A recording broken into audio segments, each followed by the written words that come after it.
हाय दोस्तों, my name is Avdhesh Singh. आज हम अपने इस फिजिक्स एकेडमी क्लासेज के यूट्यूब चैनल पर आपका स्वागत करते हैं। दोस्तों, पहले वीडियो में हम लोग कूलाम के नियम को पढ़ा, देखा और समझा। आज हम उस एक वैद्युत क्षेत्र की बात करेंगे कि आवेश के चारों तरफ वैद्युत क्षेत्र क्या होता है और ये क्या करता है। तो देखें, पहले तो हम वैद्युत क्षेत्र क्या होता है इसकी चर्चा करें। तो देखें, वैद्युत क्षेत्र किसी वैद्युत आवेश के चारों ओर का वह क्षेत्र जिसमें कोई परीक्षण आवेश वैद्युत बल का अनुभव करे, उस क्षेत्र को, उस आवेश का वैद्युत क्षेत्र कहते हैं। मान लेते हैं कि ये कोई आवेश है, ये आवेश अपने चारों तरफ एक ऐसा एरिया बना रहा है, ठीक है, और उस एरिया में एक परीक्षण आवेश Q0 रखा जा रहा है। तो ये Q0 एक फोर्स का अनुभव कर रहा है। तो जिस फोर्स का ये अनुभव कर रहा है वो फोर्स है वैद्युत बल, ठीक है। लेकिन ये वैद्युत बल का अनुभव कर रहा है, लेकिन किसके कारण कर रहा है? इस आवेश के कारण। और ये आवेश कर क्या रहा है? तो अपने चारों तरफ एक एरिया क्रिएट कर रहा है और उसी एरिया के कारण ये अनुभव कर रहा है। तो इस एरिया को, इस आवेश का हम क्या कहते हैं? वैद्युत क्षेत्र कहते हैं, ठीक है। जैसे चुंबक है, चुंबक अपने चारों तरफ एक एरिया बनाता है, उसके अंदर लोहे की कील आती है तो चुंबक उसको खींच लेता है। उस एरिया से बाहर करेंगे तो नहीं खींच पाता है। तो उसी तरह से ये आवेश है, अपने चारों तरफ एक एरिया बनाएगा, उस एरिया में एक क्षेत्र बनाएगा और उस क्षेत्र में कोई दूसरा आवेश लाएंगे तो यह उस पर फोर्स लगाएगा। तो जहाँ तक ये फोर्स अपना लगा रहा है वहाँ तक की एरिया इस आवेश की वैद्युत क्षेत्र कहलाती है। क्लियर? चलिए, मान लेते हैं कि माना Q कूलाम का आवेश का वैद्युत क्षेत्र E है। मान लिया कि ये Q कूलाम है और इसके चारों ओर का जो वैद्युत क्षेत्र है उसका मान क्या है? E है, जिसमें परीक्षण आवेश Q0 स्थित है।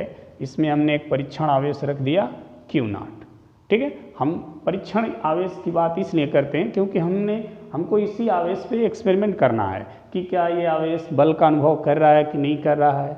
तो जिस आवेश पर हम परीक्षण करते हैं उसी आवेश को हम परीक्षण आवेश कहते हैं।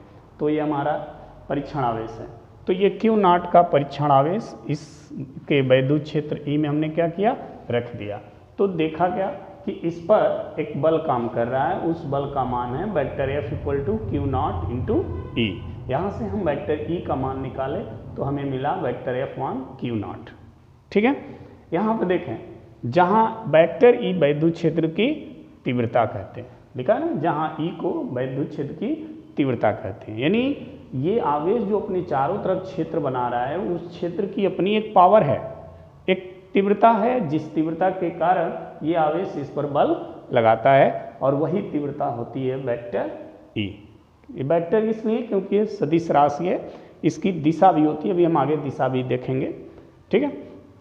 यदि हम Q0 को 1 कूलाम अगर मान लें कि ये कूलाम का परीक्षण आवेश यहाँ रखा गया है, तो ये Q जो है इस पर कितना फोर्स लगाएगा? तो वो हो जाएगा किसके बराबर? उसके तीव्रता के बराबर। यदि हम Q0 को 1 कूलाम मान लें तो इस पर लगने वाला बल उसके तीव्रता के क्या हो जाएगा? बराबर हो जाएगा। यानी अगर हमें यहाँ से तीव्रता को भी डिफाइन करना हो तो हम कह सकते हैं कि किसी वैद्युत क्षेत्र में रखे गए एकांक कूलाम के परीक्षण आवेश पर लगने वाला वैद्युत बल उस क्षेत्र की क्या कहलाता है? तीव्रता कहलाता है, ठीक है। जो बल काम करेगा इस 1 कूलाम के आवेश पर, वही बल उसके तीव्रता के क्या होगा? बराबर होगा। क्लियर? अब आते हैं हम इसके दिशा पे।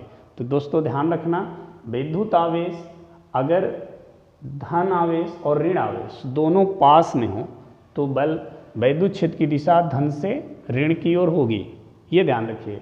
लेकिन अगर सिंगल धन आवेश हो या सिंगल ऋण आवेश हो, ऐसे कंडीशन में अगर धन आवेश है तो वैद्युत क्षेत्र की दिशा धन आवेश से बाहर की ओर होगी, और यदि ये ऋण आवेश है तो वैद्युत क्षेत्र की दिशा हमेशा ऋण आवेश की ओर होगी, ठीक है। ये ध्यान रखिएगा, धन आवेश होगा तो धन आवेश से बाहर की ओर वैद्युत क्षेत्र की दिशा होगी, और ऋण आवेश होगा तो ऋण आवेश की ओर वैद्युत क्षेत्र की दिशा होगी। इसका खोज सबसे पहले माइकल फैराडे ने किया था, ठीक है। इसका मात्रक क्या होता है? तो मात्रक होता है न्यूटन प्रति कूलाम। और एक और मात्रक होता है, वो होता है वोल्ट प्रति एम्पियर। तो एग्जाम में कभी कभी यही आ जाता है कि विद्युत क्षेत्र की तीव्रता का मात्रक है तो न्यूटन प्रति कूलाम न दे करके वोल्ट प्रति एम्पियर दे देता है। तो हमें याद रखना होगा कि विद्युत क्षेत्र की तीव्रता का मात्रक वोल्ट प्रति एम्पियर भी होता है। इसी के साथ इसका बीमा भी हम देख लेते हैं। बीमा क्या होती है? तो बीमा होता है mLT पे -q a पे -1, ये इसका बीमीय सूत्र है। तो ध्यान रखिएगा, धन आवेश तो विद्युत क्षेत्र की दिशा आवेश से बाहर की ओर, ऋण आवेश तो विद्युत क्षेत्र की दिशा आवेश की ओर, और यदि धन ऋण दोनों पास में है तो विद्युत क्षेत्र की दिशा धन आवेश से ऋण आवेश की ओर होती है। अब यहाँ पर हम ये भी बात कर लें कि एक समान विद्युत क्षेत्र और असमान विद्युत क्षेत्र क्या होता है। तो एक समान विद्युत क्षेत्र में क्या होता है, जैसे ये आवेश है अपने चारों तरफ एक विद्युत क्षेत्र बनाया हुआ है। अब इसमें इसके हर बिंदु पर, इस क्षेत्र के अंदर हर बिंदु पर यदि विद्युत क्षेत्र की तीव्रता समान है, परिमाण समान है, उसकी दिशा समान है, तो हम कहेंगे कि यह विद्युत क्षेत्र एक समान विद्युत क्षेत्र है। और इसके लिए हम ये साइन लगाते हैं जहाँ पर इस तरह की पैरेलल लाइन बनी होती हैं, समांतर लाइन खींची गई होती हैं, वो एक समान विद्युत क्षेत्र को परिभाषित करती हैं।